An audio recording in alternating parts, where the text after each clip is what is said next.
Welcome to the Ballard Proud podcast.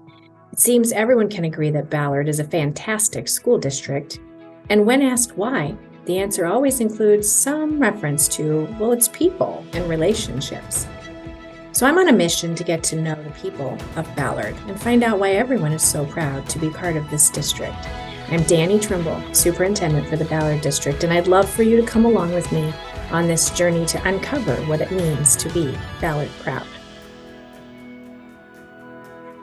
Welcome to this edition of the Ballard Proud podcast. Our guest today is school counselor at West, Erin Denker. Erin, thanks for being with us today. Yeah, glad I could join you. Will you tell us about your path to the Ballard School District, please? All right. Well, so I started at University of Iowa, and I really thought I was going to be a research psychologist. I was very fascinated with the study of psychology, and found out that it's a lot more academic than I wanted it to be, and you weren't really connected to kids. And so I kind of found my way into counseling that way. Went to UNC and got my master's there at Chapel Hill. And then I actually spent 10 years working there at a middle school. So I started at middle school, but it was too far from home. And so I made my way back to the Midwest and then moved down a grade. I was third through fifth for a little while at Denison Community School District, Western Iowa, where I grew up. And then I liked being closer to home, but I did miss the big city vibe a little bit. So then I made my way a little bit further back to central Iowa and my work here at Ballard now with kindergarten through second grade. And remind me and everyone, how long have you been at West? Ooh, it's 7 or 8 years. I always forget how we count the math, but 7 or 8 years. I think this is like coming up on the end of the 8th year. Okay, very good. We're so glad you're here. I love it here. It's good. So when you think about whether as an adult, your experience in school, or even thinking back as a child, what memorable moment do you want to share with us? Oh, I've been thinking a lot about that one because there's just so many different things. I obviously loved school. It's why I still work in them. But the days that stand out to me are the days that we did something different.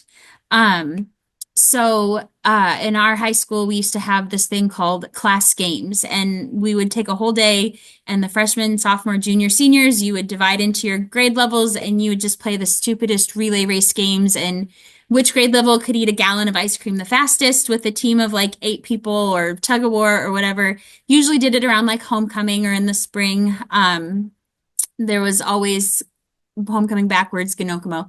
And those days stand out for me the most. And so that's what I love to hear as a teacher. Then it's the days when we do silly stuff and we, have relay races in the gym, or the silly string that we do here with West. It's the day-to-day can get lost sometimes when you are in education, but those moments where it's just silly really, really stick out.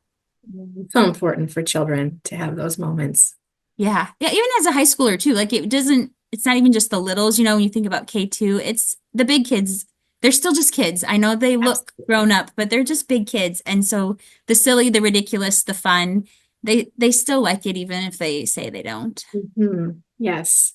So Erin, what do you do in your spare time, not school related?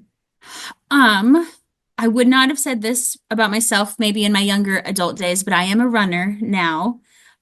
So I, about 10-ish years ago, I got a dog that I did not realize came with exercise requirements. And so he's part husky. I love him. He is the light of my life.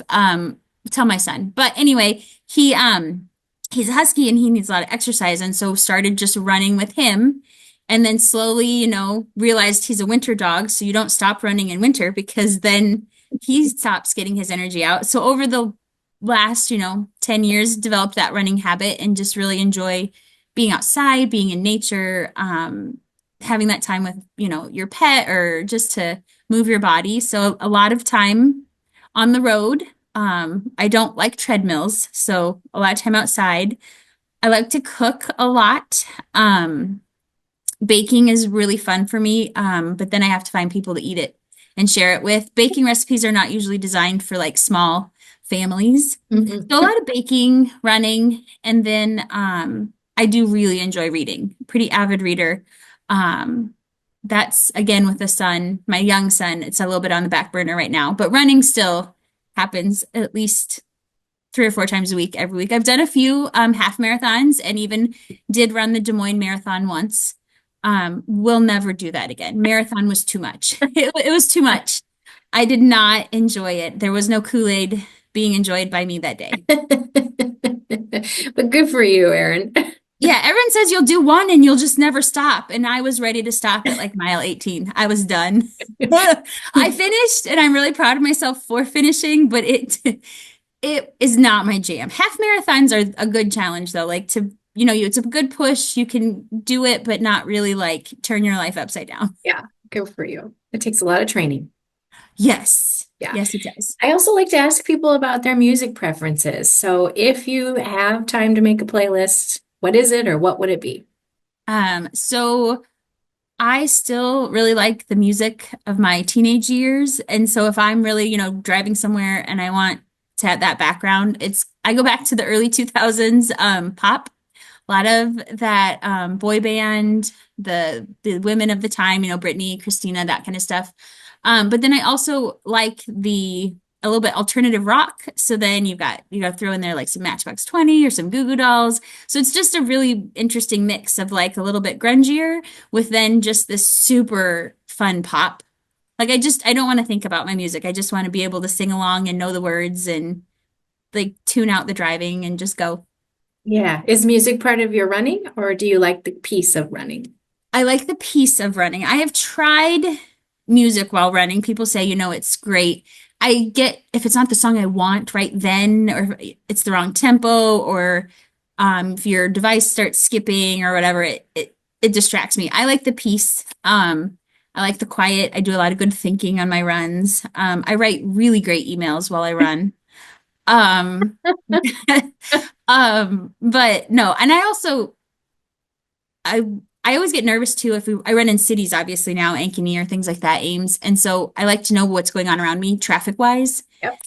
So I tend to it's just me and my thoughts and my dog. Yeah, nice. What do you think would surprise people to learn about you? That I am not very organized in my personal life. I think at school there's a version of you that goes to work and then there's like the version of you at home. And I think at school people probably say, oh, she's so detail oriented and everything's always done and organized and she can find everything. And at home, that is like that part of me turns off at 3:30, 4 o'clock. And so, yeah, when I get home and there's piles and there's things and there's this to-do list that maybe never quite always gets done.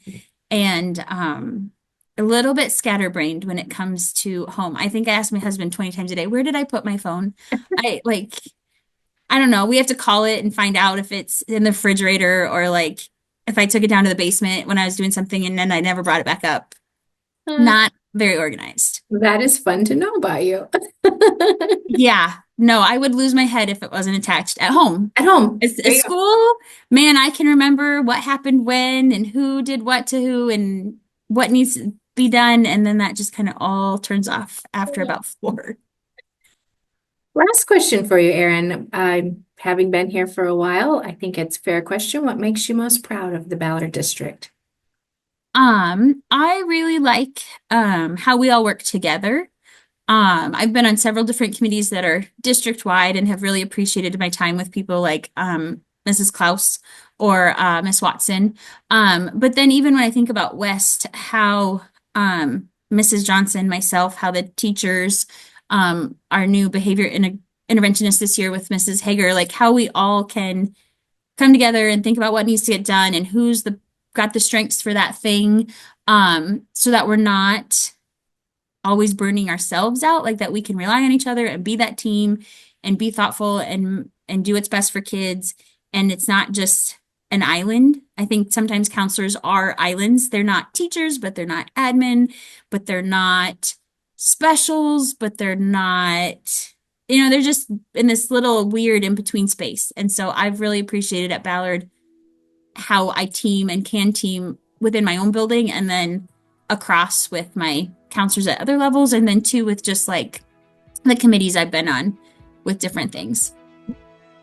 Well, thank you for sharing. It's just so nice to take a minute to think about our people away from the day-to-day. So I appreciate you saying yes and being with us. Yeah, no, it was fun. Thanks for inviting me.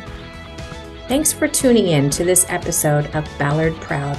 There's more to come as we dive into what it means to be Ballard Proud. Until next time, I'm Superintendent Danny Trimble, and I hope you have a great day.